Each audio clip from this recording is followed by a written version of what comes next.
কংগ্ৰেছ আৰু এজেপি দলৰ নেতা আৰু কাৰ্যকৰ্তাই আহি ভাৰতীয় জনতা পাৰ্টিত যোগদান কৰিছে। মই তেখেতসকলক ভাৰতীয় জনতা পাৰ্টিৰ পৰিয়াললৈকে আদৰণি জনাইছোঁ, সম্ভাষণ জনাইছোঁ, প্ৰতিশ্ৰুতি দিছোঁ আমি সকলোৱে মিলি একেলগে কাম কৰিম। আমাৰ দলত যদিও বাহিৰত নতুন পুৰণাৰ কথা কয়, কিন্তু দলটোৰ ভিতৰত তেনেকুৱা একো নাই। আমাৰ দলটোত পুৰণা ব্যক্তিক সন্মান জনোৱা হয়, শ্ৰদ্ধা জনোৱা হয় আৰু নতুনক লৈ দল শক্তিশালী কৰা হয়।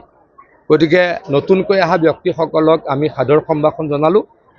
আমি পলাশবাৰী অঞ্চলৰ কাৰণে নিশ্চয়কৈ আৰু চিন্তা কৰিব লাগিব। এই নতুন চিন্তাৰ পাতনি হিমাংশু শেখৰ বৈশ্য ডাঙৰীয়াই কৰিব।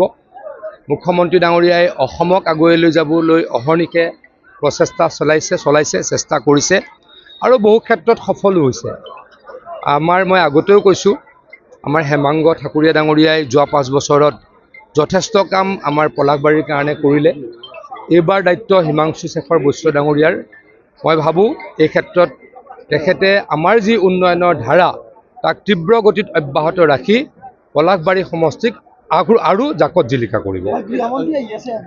গৃহমন্ত্ৰী ডাঙৰীয়াই আমাৰ গুৱাহাটী কেঞ্চাৰ ইনষ্টিটিউটৰ পৰা এটা বৃহৎ ৰোড শ্ব'ত আৰম্ভণি কৰিব আৰু আমাৰ পল্টন বজাৰ নেপালী মন্দিৰত এই ৰোড শ্ব'টো শেষ হ'ব।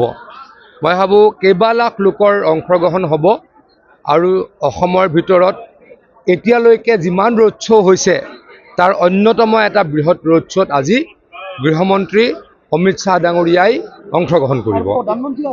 প্ৰধানমন্ত্ৰী ডাঙৰীয়া আহিব। প্ৰধানমন্ত্ৰী ডাঙৰীয়া এই 1 তাৰিখে আহিব আৰু 6 তাৰিখে আহিব। তেখেত 4:30 বজাত আহি পোৱাৰ কথা। মই আকৌ কৈছোঁ, আমাৰ কেঞ্চাৰ ইনষ্টিটিউটৰ পৰা আৰম্ভ হ'ব এই আমাৰ ৰোড শ্ব' আৰু পল্টন বজাৰ নেপালী মন্দিৰত সমাপ্ত হ'ব। শুনি আছোঁ, কিন্তু মানুহৰ মাজত বহুত কিবা তেখেত আহিব বুলি মানুহৰ মাজত বহুতো কিবা উৎসাহ আছে বুলি মই ভবা নাই, মই দেখা নাই।